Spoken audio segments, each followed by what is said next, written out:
আমরা পেপার খুললেই, পত্রিকা খুললেই বা টিভিতে দেখছি কোনো না কোনো একটা ঘটনা মেয়ে জড়িত। এখানে কিন্তু দেখি না যে কোনো ছেলের কোনো দুর্ঘটনা, অ্যাক্সিডেন্ট ছাড়া আর কোনো খবর আমরা পাই না।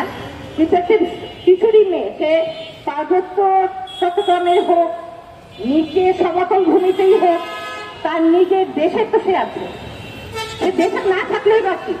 একটি মেয়েকে এইভাবে ধর্ষণের পর এই নোংরা তার যে জীবনের উপরে যে পরিস্থিতি হয়েছে, আমরা শিউরে উঠি যখন দেখি আমার মেয়েটা আমার পাশে পাশে ঘুরে। এই যে একটি অদ্ভুত রকমের ঘটনা যুগের পর যুগ চলে যাচ্ছে।